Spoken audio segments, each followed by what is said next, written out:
ఆచి చికెన్ మసాలా. నమస్తే, మనతో ప్రముఖ ఉద్యమకారులు చలసాని శ్రీనివాస్ గారు ఉన్నారు. శ్రీనివాస్ గారు నమస్తే అండి. నమస్కారం.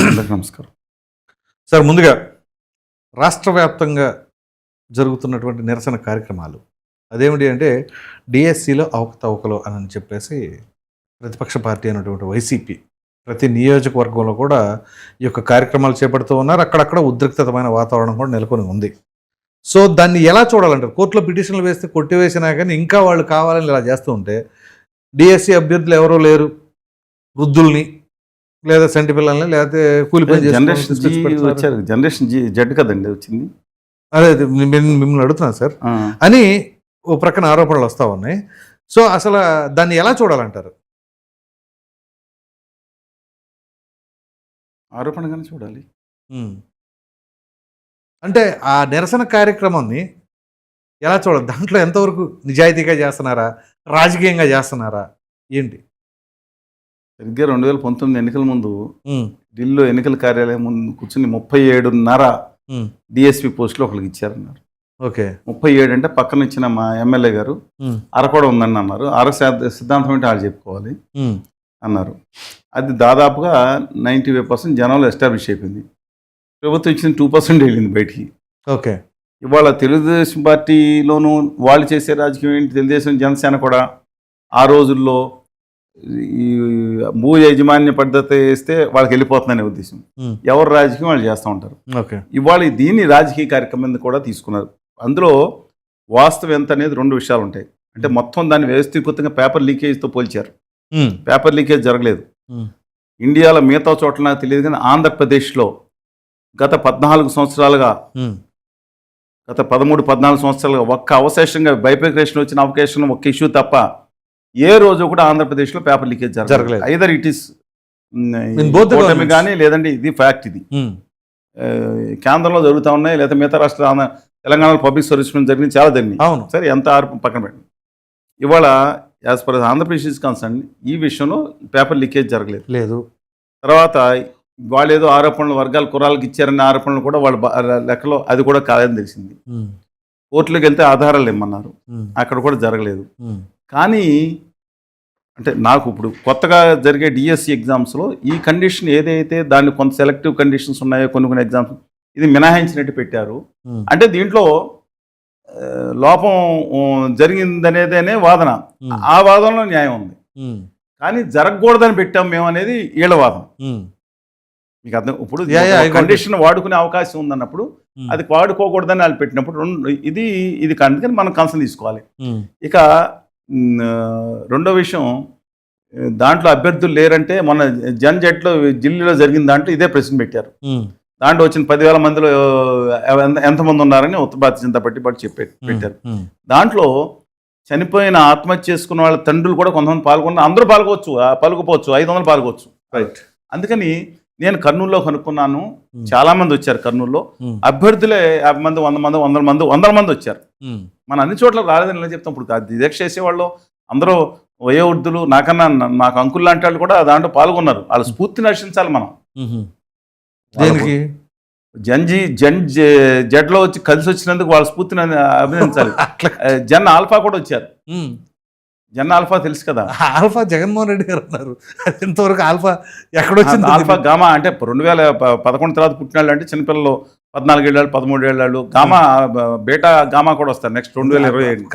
కాదు, జెన్ జీ అన్నారు, జెన్ ఆల్ఫా అన్నారు. ఆల్ఫా అనేది ఎప్పటి నుంచి? 2011 నుంచి అనుకుంటాను. 11 నుంచి. ఓకే. సో ఇప్పుడు ఆల్ఫా వచ్చారా? జెన్ ఎక్స్. ఇప్పుడు జెన్ ఎక్స్ కనపడ్డారు, బేబీ బూమర్స్ కనపడ్డారు. సైలెంట్ వాళ్ళు లేరు. సైలెంట్ అంటే అంతకుముందు జనరేషన్ కాబట్టి 100 సంవత్సరాల క్రితం వాళ్ళు రాలేదు. అందుకని అందరూ కనపడ్డారు. ఆ స్ఫూర్తిని మీరు పాజిటివ్గా తీసుకోవాలి. ఓకే. ఇంకా పోస్కో పెట్టలేదు, అది మీరు సంతోషం. తెలీదా మీకు? ఈ నిరసన కార్యక్రమంలో 13 ఏళ్ల అబ్బాయి ఉన్నాడని చెప్పి వాళ్ళ మీద ఢిల్లీలో పోస్కో కేసు పెట్టారు, తీసుకొచ్చారు.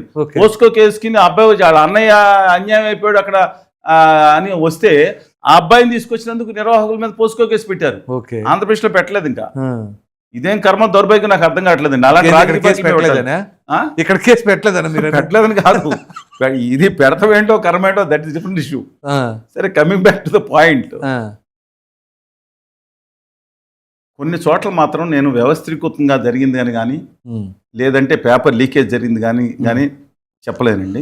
ఉమ్, కానీ మొత్తం ఆరోపణలు నిరాధారమైన ఆరోపణలని కూడా ఉమ్. చెప్పడానికి కోనశేఖర్ గారు లేదా ఐఎస్ వెరీ గుడ్ ఆఫీసర్. అవును. ఆయన కరీంనగర్లో ఆయన ట్రోలింగ్ చేశారు. ఉత్తర భారత జనతా పార్టీ పోను ఇక్కడికి అని చెప్పి ఒక ఐఏఎస్ ఆఫీసర్ని దొబ్బేమని ఆంధ్ర పేరు పెట్టి ఏలం చేశారు. ఉమ్, ఈ స్టూడ్ బై అంటే ఆయన దగ్గరికి మేము చెప్పాను, తీవ్రంగా ఖండించాం. Okay. Is named as a very good officer. Um, Ajay Jain గారు కూడా సరే ఏదైనా ఎఫిషియెంట్ కింద ఎనర్జీ సెక్రటరీ కింద ఉన్నప్పుడు ఈ వర్క్ వెళ్ళండి. కానీ లోపం ఏంటంటే కూటమి ప్రభుత్వం కానీ ఇవాళ లోకేష్ గారు కానీ ఉమ్, అవతల ప్రతిపక్ష పార్టీ చేసే ఆరోపణని పూర్తిగా రాజకీయం కింద పక్కన పెడతాం. ఇది వాళ్ళు ఏం చేసినా ఒక ప్రతిపక్ష పార్టీ 39.37% ఓట్లు వచ్చిన పార్టీకి ఉమ్, వాళ్ళు చేస్తున్నప్పుడు ఖచ్చితంగా ఒక విచారణ అనేది ఏపిస్తే ఆయనకే మంచిది, ప్రభుత్వానికి మంచిది. ఓకే. ఇది అహంకారపూర్తిగా వ్యవహరించడం జరుగుతుంది. ఏంటది? ఏం చేశారు? ఏది అసలు మాకు సంబంధం అన్ని పూర్తిగా నేను అనేది ఎందుకంటానంటే అండి, రాజకీయంగా వైఎస్ఆర్సీపీ కూడా గేమ్ ఆడకుండా ఎందుకు ఉంటుంది? వాళ్ళని చారిటీ చేయడానికి రాలేదని బీజేపీ వాళ్ళు కూడా చెప్పారు. రామాధవ్ గారు ఉమ్, మేము రాలేదు, ఎవరు రాలేదు, ఎవరిని చారిటీ చేయడానికి వచ్చారా? ఉమ్, అందువల్ల వాళ్ళు అద్భుతమైన గేమ్ ఆడుతున్నారు. గేమ్ ఏంటంటే 15:600. ఉమ్, ఇందులో ఉద్యోగాలు వచ్చిన వాళ్ళకి 15,800 మంది అయితే ఉమ్, రాని వాళ్ళు 5-6 లక్షల మంది ఉన్నారు కదా ఉమ్, అప్లై చేసుకున్న వాళ్ళందరూ. ఉమ్, అందుకని వాళ్ళలో 1,50,000 కుటుంబాలు నమ్మితే చాలు కదా. ఉమ్. అంటే వాళ్ళలో 1,50,000 కుటుంబాలు చదువుకోలేదంటారా? చదువుకున్న చదువుకున్న వాళ్ళు- వాళ్ళు నేను మాట్లాడే కొంతమంది నమ్ముతున్నారండి. మీరు ఇప్పుడు నేనే పార్టీ సంబంధం లేదు, మీ పార్టీ గురించి నేను అసలు అనుకుంటాను. మాట్లాడట్లేదు. కొంతమంది మాట్లాడితే ఎవరన్నా వాళ్ళు మాట్లాడినా రోడ్డు ఎవరో ఫోన్ చేస్తూ ఉంటారు, ఏమండి ఇలా పలానా చోట పలానా అబ్బాయి చూడండి ఇలా వచ్చింది చూసారా అని వాళ్ళు జెన్యున్గా చెప్తాను అనుకోండి. దానికి కారణాలు ఏమండి నేను ఎక్స్ప్లెయిన్ చేయలేను కదా, ప్రభుత్వం ఎక్స్ప్లెయిన్ చేయాలి. అవును, అది కరెక్టే. అది ఇప్పుడు explain అధికారులు మాట్లాడే భాష ప్రజలకు అర్థం కాదు. ఉమ్. ప్రజలకు అర్థం చేసేది రాజకీయ విమర్శ అయినప్పుడు రాజకీయంగా మాట్లాడటం వేరు. అది మిగతా వాళ్ళు కూడా వేస్తే ఏమైంది ఇవాళ? ఉమ్, ఇప్పుడు మళ్ళీ కొత్తగా ఇందాక చెప్పాను, ఇప్పుడు ఎగ్జామ్ డిఎస్సీలు ఇది మినహాయిస్తామన్నారు. మినహాయిస్తున్నప్పుడు లోపమైన అడుగుతున్నారు కదా. ఉమ్, అందుకని ఇప్పుడు కొన్ని ఉద్యోగాలు జరిగి ఉండొచ్చేమో, నేను జరగలేదని నేను ఎలా చెప్తానని చెప్పలేను. ఉమ్. అది జరిగిందని వచ్చిందంతా- చెప్పలేం, జరగలేదు నేను అదే చెప్తున్నాను. వ్యవస్థీకృతంగా జరగలేదు, లేదంటే పేపర్ లీకేజ్ జరగలేదు అనేది చెప్పొచ్చు. వ్యవస్థీకృతంగా జరిగితే మొత్తం అంతా వచ్చేస్తుంది. కానీ అక్కడక్కడ అన్యాయం జరిగితే సరి చేయాల్సిన బాధ్యత జరిగి ఉండకపోవచ్చు. దాని మీద ఒక నిష్పక్షమైన విచారణ చేస్తే మంచిదే కదా, తప్పే ఉంది దాంట్లో. ప్రజా సంఘాలు ప్రభుత్వానికే ఒక క్లీన్ ప్రజా సంఘాలు పెట్టండి. ఇప్పుడు నేను మిగతా వాళ్ళుగా నేను ఇప్పుడు మిగతా సంఘాలతో మొన్న నేను మీటింగ్ పెట్టాం బెజవాడలో. అందులో ఏఎస్ఎఫ్ వాళ్ళు, డివైఎస్ఎఫ్ వాళ్ళు, మిగతా నేతలు అందరూ వచ్చారు. వాళ్ళని ఇప్పుడు ఇలా రోడ్ల మీద ఎక్కపోయినా వాళ్ళకు కూడా అనుమానం ఉన్నప్పుడు వాళ్ళని కూడా పిలిచి పాక్షిక సంఘాలు ఏంటి, వాళ్ళని నిజాయితీగా పనిచేసే సంఘాలు వాళ్ళకి వాళ్ళే అధికారంలోకి వచ్చేద్దాం అనుకునే సంఘాలు కాదు వాళ్ళు. ఒక రాజకీయ పార్టీలు ఖచ్చితంగా రాజకీయ దానికన్నా ఆ ఉద్యమాల నుంచి వచ్చింది. అలా బీజేపీ సంబంధించిన కేంద్ర మంత్రి కూడా ఆయన ఇచ్చారు, వాజ్పేయి గారు కూడా ఏఎస్ఎఫ్ నుంచి రాలేదా? అందుకని ప్రభుత్వం అవతల మీద ఆరోపణ చేసే బదులు తిరిగి ఆరోపణ చేసే బదులు అంటే ప్రతిదీ మేము కడుక్కోవాలంటే కడుక్కోవాలి. అధికారులు ఉన్నారు కదా, మీకు సమర్థవంతం కావాలా లేదా మీకు ఇచ్చే దిక్కుమాల అడ్వైజర్లు ఇచ్చేవాళ్ళు కావాలా? అసలు ఉద్యమం చేసేది జడ్డో. కరెక్ట్. నవ్వుతారేంటి? ఒక్కొక్కళ్ళు ఉత్సాహం చూస్తూ ఉంటే. కానీ నేనేం చెప్తాను, కూర్చొని వాళ్ళు కానీ తెలుగుదేశం అప్పుడు ఉద్యమం చేసిన తల కొంచెం బెజ్జర్ పెయింట్ వేసుకు రావాలంటున్నా. సగం పెయింట్ వేసుకుంటే కష్టం, మేరకు పెయింట్ అంటే ఇక్కడ మీరు సరే ప్రశ్నించవచ్చు, ఎవరైనా అడగచ్చు. కాకపోతే డిఏసి పెట్టింది ఎప్పుడు, రిక్రూట్మెంట్ అయ్యింది ఎప్పుడు, వీళ్ళు నిరసన చేపట్టింది ఎప్పుడు? ఏమంటే రాజకీయంగా మీకు చెప్పాను, 15,000 ఇష్టు 16,000 ఇష్టు 5-6 లక్షలని లక్కీగా తగ్గుతుంది. ఎవరికి నష్టం? ఇప్పుడు రాజకీయంగా కొండకి ఎంటకైతే ఏదైనా కాదు, జనం కొంతమంది నమ్ముతున్నారన్నమాట, వాళ్ళు స్వీకరించాలి. ఎందుకు నమ్ముతున్నారనేది మనం అదేంటండి. ఇప్పుడు రాఫెల్ బాఫర్స్ కుంభకోణం జరిగింది, చిత్ర సుబ్రహ్మణ్యం గారు అని తీసుకొచ్చారు. ఇప్పుడు మళ్ళీ మనం కాదు నమ్మారు. రాఫెల్ దానికన్నా 1000 రెట్లు ఎక్కువ అయిపోయింది. ఏం జరిగిందని మొత్తం మాయమచ్చి చేశారు. 95% మంది తెలియదు. ఏం చేస్తాం? అంటే నేను అనేది ఏంటంటే సార్, ఇప్పుడు అధికారులు ఒక క్లారిటీ ఇచ్చారు. అధికారులు ఇచ్చిన క్లారిటీ ప్రజలకి, విద్యార్థులకి, లేదంటే అక్కడ ఉన్న అభ్యర్థులకి స్పష్టతతో చేరి క్లారిటీ ఇచ్చేటట్టు వాళ్ళు బాగానే మాట్లాడారు. కానీ లాంగ్వేజ్ కానీ టెర్మినాలజీ అర్థం కాదని, టెర్మినాలజీ అనే దాంట్లో మిగతా దాంట్లో స్పష్టం క్లారిఫికేషన్ అనండి. కొంతమంది వాళ్ళకి అహంకారం ఎందుకు? తప్పేంటి అంటున్నాను. వాటితో రాంగ్. ఇప్పుడు వాళ్ళకు ప్రతిపక్ష పార్టీ ఆరోపణ చేస్తూ ఉంటారు. మీరు అధికారంలో వివరించుకుని ఇవ్వాలంటే అలాగూ అధికారులు ఇచ్చారు కదా, మీరు అయితే విచారణ సంఘం వేయండి. విద్యాశాఖ మంత్రి నారా లోకేష్ గారు ఇప్పుడు జగన్మోహన్ రెడ్డి గారు ఒక ఛాలెంజ్ ఇస్తారు జగన్మోహన్ రెడ్డి గారికి, రండి చర్చిద్దాం. కాదండి, ఇదేమన్నా 2018లో జగన్మోహన్ రెడ్డి గారు లేదా మా సిపిఎం మధు గారు రామకృష్ణ గారు మేమందరం దాని ఏమంటారు అఖిలపక్షం ఛాలెంజ్ ఉంటే వేయమని చెప్పి మేమందరం ముఖ్యమంత్రి గారిని ఛాలెంజ్ చేస్తే ముఖ్యమంత్రి గారు వేశారు, లాస్ట్లో 4 ఏళ్ళకి వేశారు. వేసిన తర్వాత రమ్మంటే మిగతా వాళ్ళు, నేను వామపక్ష పార్టీ మనం వెళ్దామంటే మనం వెళ్దామంటే వచ్చారు, అందరూ వచ్చారు. కాంగ్రెస్ పార్టీ రఘువరెడ్డి గారితో మాట్లాడాను, వాళ్ళ మనుషులు చెప్తున్నా, సిపిఎం మధు గారితో ఉన్నాము, అందరూ వచ్చారు, మిగతా సంఘాలు కూడా వచ్చినాయి. వైకాపా రాలేదు. మీరే కదా ఏమన్నారంటే మనం మాట్లాడకూడదు అనిపిస్తాం. మీరు ఏమన్నారో లేచారు, మనం వెళ్ళొద్దాం రండి అన్నాం మేము. అటెంక్ జరుగుతున్నారా రావని? రాలేదండి. ఎందుకు రాలేదు? వాళ్ళు ఏమని నాకన్నా వాళ్ళు ఎక్కువ డిమాండ్ చేశారు. దమ్ముంటే ఛాలెంజ్ చేస్తాను ఏ అన్నారు, రాలేదు. అదే ఏం చేయాలి నేను అంటుంది అదే. ఇప్పుడు సేమ్ సిచ్యువేషన్ లోకేష్ గారు అలా, అది లోకేష్ గారు వేరు, ఇది రాష్ట్ర నేను అనేది మేమందరం కోరాం. మీరు రాష్ట్ర ప్రయోజనాల గురించి అడిగారు. జగన్మోహన్ రెడ్డి గారు వస్తానని చెప్పారా, అఖిలపక్షం ఏమని చెప్పారా? చెప్పలేదు కదా ఆయన. ఈయన ఎవరు? ఇప్పుడు మీరు కనుక వీరు చెప్పిన ప్రకారం వాళ్ళు వచ్చి నమస్కారం పెట్టి జగన్మోహన్ రెడ్డి గారు లోకేష్ గారి దగ్గర కూర్చుని ప్లీజ్ అండి ఇదండి అని ఎక్స్ప్లెయిన్ చేస్తారా? సార్ ఇప్పుడు మీకు డౌట్స్ ఏమైనా ఉంటే నేను క్లారిఫై చేస్తాను. ఆయన ఓపెన్ ఛాలెంజ్ డౌట్స్. ఓకే సరే రైట్. ఇప్పుడు దాన్ని విచారణ సంఘం ఏంటి ఒకటి నిష్పక్షపాతంగా సిట్టింగ్ చేయడం, రిటైర్ చేయడం, దేవ్ వివరణ ఇదే ప్రశ్న రేపు అసెంబ్లీకి వచ్చేసి ప్రశ్నించవచ్చు కదా. రేపు 17వ తేదీన వర్షాకాల సమావేశాలు ప్రారంభంగా అవుతున్నాయి. అప్పుడు వచ్చి అసెంబ్లీ ఏదో సమాధానం చెప్తారు సార్. అది ఆన్ రికార్డ్ సార్. అసెంబ్లీలో మాట్లాడితే ఏమంటే ఆయన రాకూడదని నిర్ణయం తీసుకున్నారు. ఇప్పుడు ఎన్టీ రామారావు తీసుకున్నారు, చంద్రబాబు నాయుడు గారు తీసుకున్నారు. మీరు వాళ్ళని తప్పు పెట్టారంటే నేను తప్పు పట్టాను. వాళ్ళకి తేడా ఏంటంటే నాతో పాటు ఏళ్ళని కూడా మిగతా వాళ్ళని తీసుకెళ్లిపోయారు. 10 మంది వస్తే ఒక్కరోజు కూడా అటెండ్ కాకుండా స్కిప్ కొట్టిన వాళ్ళు కాదు. ఏ రోజు కూడా ఎన్టీ రామారావు గారి మీద జరిగిన అవమానం తర్వాత తిరిగి నేను అనేది ముఖ్యమంత్రి అవమానం జరిగిన తర్వాత రాలేదు. కానీ ఇక్కడ అసలు జగన్మోహన్ రెడ్డి గారికి అసలు ఆ రోజు కాదులేండి, ఆయనకి ఎలా అక్కడ కూర్చుంది ఎవరు? అక్కడ కనుమూరు రఘురామకృష్ణరాజు గారు కూర్చుంటారని డౌట్ వచ్చింది. ఆయన ముందర ఏమంటారు అనేది మొత్తం ట్రోల్ చేశారు. ఏమేమి పట్టు చాలా భయంకరంగా ఈయన ఏం మాట్లాడుతానే స్క్రిప్ట్ ఇచ్చారు. మీరు మరేను ఆయన తెలివి తక్కువ ఆయన. మీరు ఆయన వచ్చిన తర్వాత వీళ్ళు మళ్ళీ 500 రోజులు చేస్తారు ఆయన కూర్చోబెట్టుకున్న తర్వాత. కూర్చో ఏదో డైలాగ్ అంటారు ఆయనకి అలవాటే కదా. జగన్మోహన్ రెడ్డి గారు అన్న డైలాగ్ లో తిరిగి ఇస్తారంట. తిరిగి ఈయన అలా ఎందుకు ఇస్తాడండి రఘురామకృష్ణరాజు గారు 5-6 టైమ్స్ దట్టించి దానికి మసాలా దూకిస్తాడు. మీ జిల్లా వాళ్ళు కదా. మీ జిల్లా విజయవాడ కృష్ణా జిల్లాలో పుట్టి పెరిగారు. ఎక్కడ పెరిగినా సార్ మీ జిల్లా గోదావరి జిల్లానే. మీ గోదావరి జిల్లా కదా. మీ గోదావరి జిల్లా వాళ్ళతో మామూలుగా ఉండదు వ్యవహారం. వెటకారం మామూలుగా ఉండదు. అదే చెబుతుంది. అందుకనే భయపడ్డారు, మా వెటకారానికి భయపడ్డారు. అందుకని ఈ వీడియో మొత్తం బాధ ఏంటంటే నిండి ఆయన ప్రతిపక్ష నేతగా మీరు ఎవరు కాదనుకున్నా అవుననుకున్నా, మీరంటే గవర్నమెంట్ అధికారిక హోదా అయిపోయినా ఆయన ప్రతిపక్ష నేత, కరెక్టే, ప్రధాన ప్రతిపక్ష నేత. రైట్. దాదాపు 39.37% ఓట్స్ ఉంది. అలాంటి ఒక పార్టీ ఇవాళ బహుళంగా ప్రజల్లోకి తీసుకెళ్లిన సందర్భంలో ఇవాళ మీరు కమ్ వాట్ ఎవర్ ఇవాళ వేలాది మంది వచ్చారు ధర్నాలు వచ్చారు. ఎవరన్నా మీరు దాంట్లో చిన్న బాల కార్మికులు ఉండండి లేదా ఏదైనా ఉన్నాను మీ ఇష్టం చేసుకోండి. కానీ వచ్చిన మాటకి సంబంధించలేదు. ఎవరన్నా ఉద్యమం చేయొచ్చు, అభ్యర్థులే ఉద్యమం చేయాలని లేదు. అభ్యర్థులే చేయాలని లేదు సార్. ఇప్పుడు నేను కూడా ఉండాలి కదా. అది కాదండి, అక్కడ తెలుగు వాళ్ళకి ఉద్యోగాలు రావాలని సౌత్ సెంట్రల్ రైల్వేలో వెళ్ళాం, వైష్ణవ్ రాసాం, గొడవ చేసాం. మన జోన్ వాళ్ళకే కొన్ని ఉద్యోగాలు వచ్చినాయి. నాకేమైనా ఉద్యోగం వస్తుందా? మీరు సౌత్ వాళ్ళని వెళ్ళారా, నార్త్ వాళ్ళు అయ్యి సౌత్ వాళ్ళ కోసం పోరాడారా?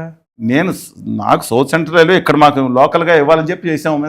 అదే కదా నేను అంటుంది. నేను అభ్యర్థిని కాదు, మీరు అభ్యర్థి కాదు సార్. పైగా ఆంధ్రప్రదేశ్ లో పోలీసులు 14F పేరు మీద వివిధ జిల్లాలకు పంపించినప్పుడు హైకోర్టులో కేసేసా నేను పోలీసులు కానిస్టేబుల్ కానీ ఎస్ఐ కానీ మీలాంటి వాళ్ళు కాదు మీలాంటి వాళ్ళు ఆంధ్రప్రదేశ్ మొత్తం కాదు, తెలంగాణ రాష్ట్రం మొత్తం మీద, ఉమ్మడి ఆంధ్రప్రదేశ్ మొత్తం మీద జల్లుడేసి పెట్టిన మీరు తప్ప ఇంకెవరు దొరకరు. ఎందుకంటే ఎవరు లేరు. నేను చెప్తున్నా కదా సార్, నాకు తెలిసినంత వరకు నా తెలుగు వాళ్ళు, నా రాష్ట్రం, నా ప్రజలు అని అంటే మా దాసనారాయణరావు గారు అనేవారు. దాసనారాయణరావు గారిని మా మిత్రుడు ఉండేవారు. దాసనారాయణ అనేవాడు 20-30 ఏళ్ళ నుంచి ఒకే సబ్జెక్ట్ మీద నిలబడ్డారండి మా తెలుగు జాతి. అదే నేను అంటుంది. మీరు అట్లా తిరిగి మీరు పోరాడారు కాబట్టి మిమ్మల్ని వీటితో ఎట్లా కంపేర్ చేసుకుంటాం? ఇప్పుడు మీరు అన్ని ఉద్యమాలు చేసిన వాళ్ళు ఈ ఉద్యమంలో మీరు ఎందుకు లేరు చెప్పండి? నేను ఎందుకంటే ఏమండి చెప్ప ఇప్పుడు ఒక పార్టీ చేసే ఉద్యమంలో ఎందుకు ఉండాలి? మీరు పార్టీ కాదు సార్, తెలుగుదేశం మీకు పార్టీ ఎక్కడ అన్యాయం జరిగి మీరు కాదు. పార్టీలకు చేయరు, ఎక్కడ అన్యాయం జరిగితే అక్కడ చేస్తారు. అన్యాయం ఏంటి? తిరుపతిలో వరదలు వచ్చినాయి, ఎక్కడ సాయం చేసాం, చేశారు ఎక్కడ కదా, చేసి వచ్చాం? అది ఇప్పుడు ఇందులో మీరు చేయట్లేదు ఇవాళ వాళ్ళు చేసే ఉద్యమంలో 1% అక్కడ న్యాయం లేదని నేను అన్నాం. కానీ ఉందని పూర్తిగా కూడా మీరు రాజకీయ అంటలా. పక్షంగా ఒక రాజకీయ వాదం ప్రకారం వెళ్తా ఉంది. పోనీ దీని మీద ఎక్కడైనా మీరు ఒక ప్రెస్ మీట్ పెట్టి మాట్లాడారా? నేను కాదు, నేను మాట్లాడితేనే అంటే మీరు జెన్సీ కాదుగా. నేను జెన్ ఎక్స్ అండి. ఏదో జనరేషన్ మేము వెళ్ళాలంటారు, మేము బేబీ బూమర్స్ కాము, సైలెంట్ కాదు, మిలీనియం కాదు. రైట్. సరే, coming back to point, let us focus on that అండి. రాష్ట్ర ప్రభుత్వం తక్షణమే ఒక విచారణ ఓకే, పూర్తి స్థాయిలో, ఏదో మన డిపార్ట్మెంట్ పూర్తి స్థాయిలో విచారణ చేసి కడుక్కుని వస్తే మంచిదే కదండి. రైట్. తప్పే ఉంది. నేను అనేది చూద్దాం. అలాంటి ప్రతి దానికి వేస్తారంటే మీరు మూడోసారి చెప్తున్నా, అధికారంలో ఉన్న వాళ్ళు ఏదన్నా ఆరోపణ చేయొచ్చు. మీరు కూడా ఆరోపణ చేశారు, చాలా ఆరోపణలు చేశారు. ఇప్పుడు మీరు కూడా ఆరోపణ చేశారు. రైట్. చేసినప్పుడు మీరు ఒక విచారణ బాధ్యతాయుతంగా చేస్తే ఏమైంది? నిరూపించుకోవాల్సిన బాధ్యత ఉందండి. ఖచ్చితంగా ఉందండి. ఇది అధికారంలో ఉన్న వాళ్ళకి ఉంటుంది. రైట్. అధికారంలో ఉన్న వాళ్ళకి ఇచ్చిన బాధ్యత డెఫినెట్గా ప్రతిదానికి చేసుకున్నా ఇన్ని వేల మంది బయటకు వచ్చారు. Come what ever what is wrong in that. Right. నిజంగా ఎవరికైనా ఇద్దరు అన్యాయం జరిగిందనుకోండి, న్యాయం చేయండి. ఇప్పుడు విచారణ కమిటీ వేసిన కోర్టులే, హైకోర్టే హైకోర్టు కొట్టేసింది. కొట్టేసినప్పుడు రేపు విచారణ కమిటీ వేసిన, మీ ప్రభుత్వం వేసిన కమిటీ, అందుకనే ప్రజా సంఘాలను పెట్టమంటున్నా. దాంట్లో ఏమీ లేనప్పుడు ఇప్పుడు హైకోర్టుకి మించిన తీర్పు, హైకోర్టుకి న్యాయానికి ఈ కళ్ళ కడతారు.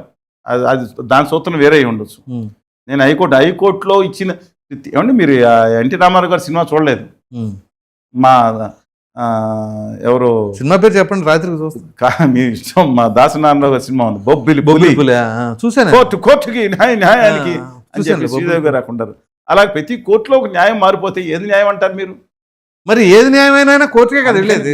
నేను ఇప్పుడు సరే, ప్రజా సంఘాలు, మీరు ప్రభుత్వ రిప్రజెంటేటివ్ కాదు, నేనేమో అక్కడ జంజీ ఉద్యమాలు చేయట్లేదు ప్రస్తుతానికి మాట్లాడతా. అందుకని జెడ్డో, ఇప్పుడు జంజీ అనకూడదు, జెడ్డో, జన్ ఆల్ఫా ఉద్యమాలు వాళ్ళిద్దరు ఉన్నారు. జెన్జీ అంటే ఏమో లేండి, ఇప్పుడు దాని గురించి మళ్ళీ డీప్గా ఎందుకు కానీ మనకి. సో దాని మీద ప్రజా సంఘాల ద్వారా విచారణ కమిటీని వేస్తే బాగుంటుంది. ప్రజా సంఘాలు కాదు, వారే విచారణ కమిటీ వేసి ప్రజా సంఘాలు, ఇప్పుడు డివైఎఫ్ఐ, ఎస్ఎఫ్ఐ సంఘాలు ఉన్నాయి కదా, ఏవైఎఫ్ లాంటి సంఘాలు ఉన్నాయి, మిగతా పీడిఎస్ లాంటి సంఘాలు ఉన్నాయి. దాంతోపాటు టిఎన్ఎస్ఎఫ్ ఉంటుంది, జేఎస్ఎఫ్ ఉంటుంది, వైఎస్ఆర్ కాంగ్రెస్ పార్టీ సంఘంలో ఎన్ఎస్ఏ కూడా ఉన్నాయి. అంటే వాళ్ళని అబ్జర్వర్ కింద నేను ఈ విషయాన్ని ఎంత బలంగా ఎందుకు మాట్లాడుతున్నానంటే, ప్రజల్లో అని కాదు, యాక్చువల్గా మా ఫ్యామిలీలోనే డిఎస్సి అటెంప్ట్ చేశారు, రాలేదు.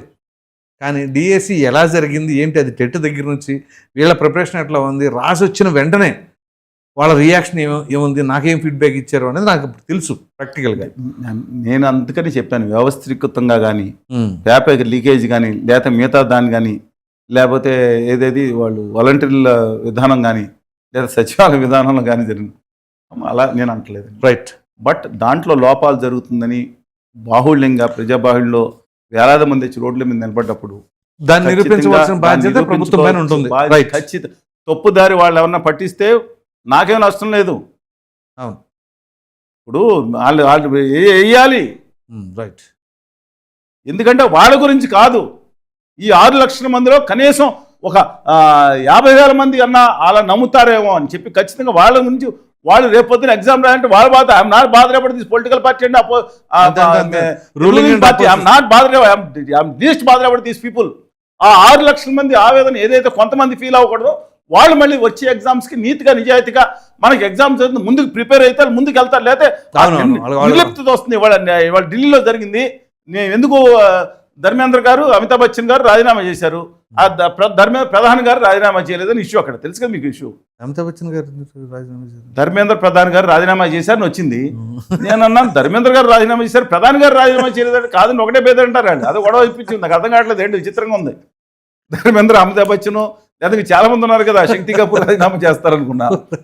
రైట్. అంటే ఆయన ధర్మేంద్ర మీరు అమితాబ్ బచ్చన్ మధ్యలో అమితాబ్ బచ్చన్ తీసుకొచ్చేసారు. మా వెస్ట్ గోదావరి వాళ్ళు ఈస్ట్ గోదావరి తీసుకొస్తూ ఉంటారు, తప్పదు. Right sir, thank you. నమస్కారం.